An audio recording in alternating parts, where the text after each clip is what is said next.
Ganito rin ba yung aircon mo? Kalahati may hangin, kalahati wala. Kapag ganyan mga kadads, una mong gawin, buksan mo tong pinaka front cover niya. Yan, hilahin mo lang siya dito. Yan, then doon sa kabila din. Tapos pwede mo na siyang iangat. So i-check mo dito yung filter niya kung madumi na. So dito malinis naman yung filter niya, then tatanggalin natin siya. Ayan, so alaga daw sa paglilinis ng filter yung aircon ni na ma'am. Ayan, social sana all. After nun, tatanggalin na natin tong pinaka cover niya.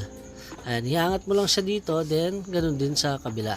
Ayan, so dito yan po, may clip lang po yan na nakasulpak, then hilay mo lang ngayon. Siya nga pala si Panasonic, meron siya sikreto na paano kalasin yung pinaka body niya mga kadads, yung cover body niya. Ngayon, ang gagawin natin mga kadads, tatanggalin muna natin yung mga tornilyo dito. Isa dito mga kadads, then isa dito sa pinaka cover ng control niya, at dalawa dito sa baba. Ayan. After nun mga kadads, tatanggalin na natin tong mga air swing niya. Itong swing. Oh, wait lang.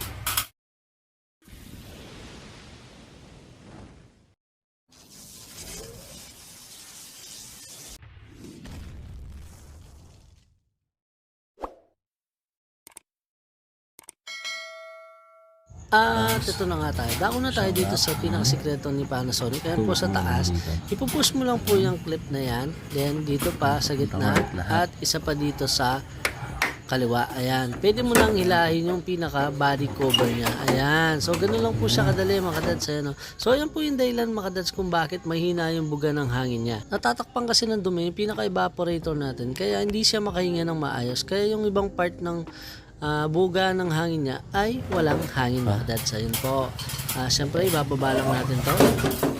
Then isusunod na natin tong receiver niya. Ayan. So meron po siyang clip dito. Ayan yung pinaka-lock niya. Then iangat mo na lang siya dito ng konti. Ayan. Meron din kasi siyang clip sa pinaka-gitna. Ayun. After ng mga kadads, tatanggalin natin tong mga air swing niya. Ayan. Meron lang silang dalawa, tatlo, apat na tornilyo mga kadads. Ayun. Ayan, so gamitan lang natin siya ng mabilisan. Then, pagtapos nun, tatanggalin na natin itong pinaka-drain pan niya. Ayan, so meron pa siyang naiwan, yung pinaka-vertical air swing ng motor natin, mga kadads. Ayun, so tatanggalin lang natin yung pagkadikit. Ayun, so ito na po siya, mga kadads. So tanggal na natin at pwede na po natin siyang bugahan, mga kadads. At ito na nga siya mga kadads, ayan. So nanilaw na po siya, may mga itim-itim na rin. And dapat kanina, dito ko siya tatanggalan. Medyo nahirapan ako, matigas na siya. Ayaw niyang mapindot, so ayaw niyang patanggal dyan. Kaya tinanggal ko na siya dun sa pinaka-motor. Ayan po yung dahilan mga kadads kung bakit mahina yung buga ng hangin ng mga aircon natin. Kapag mga ganyan yung naranasan nyo, una nyong gawin mga kadads ay palinis nyo muna yung aircon nyo. Ibig sabihin, natatakpan lang siya ng dumi. Tatanggalin lang natin tong tube sensor or coil sensor.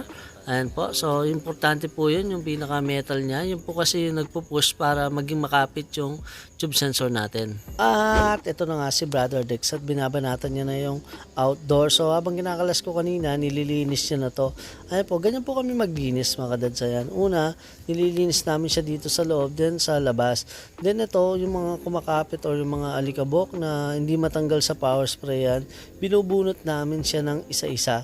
Yan, para talagang malinis na malinis talaga siya mga kadads. Ayan, no? At kung Panasonic inverter din ang aircon nyo o lilinisin nyo sa mga kapwa ko ka-technician, sana'y nakatulong itong video to. Sundan nyo lamang po step by step.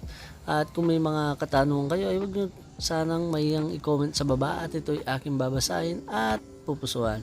So tara mga kadads, let's go! Siyempre mga kadads, umpisahan na natin yung pagbuga ng evaporator natin. Ayan po. So yung pagbuga ng evaporator natin, tulad po ng lagi kong paalala, dapat diretso po yung pagbuga nyo. At yung sa pinakalikod ng evaporator, dapat na-sprayan din po yan mga kadads. At konting tips mga kadads sa mga balak maglinis o maglilinis pa lamang, yung pinaka fan blade niya po, dapat hawakan niyo po siya mga dads. Huwag niyo po siyang hayaan na umikot siya ng umikot.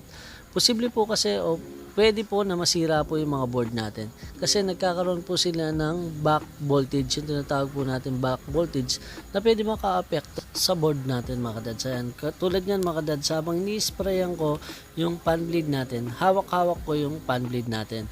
Ayan po. So para maiwasan po yung pag-ikot niya. At syempre, wag pong masyadong matulis o malakas yung pressure natin. Pwede pong mabasag yung fan blade natin mga kadads.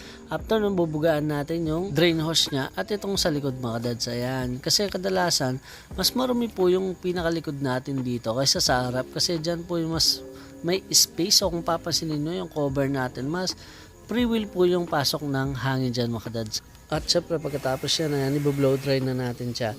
Tapos si Brother Dex, sinahanda niya na yung mga cover natin na nalinisan sa labas. Ito nga pala yung sinasabi ko na free wheel mga kadads. Ayan o, so papasinin mo, mas marami siyang pwedeng daanan na hangin dyan kaysa sa harap mga kadads. Kaya yung pinakalikod ng evaporator natin, yun ang nasdudumihan mga kadads. Ayan, so konti po na sa tanggal na sa wash bag aircon natin.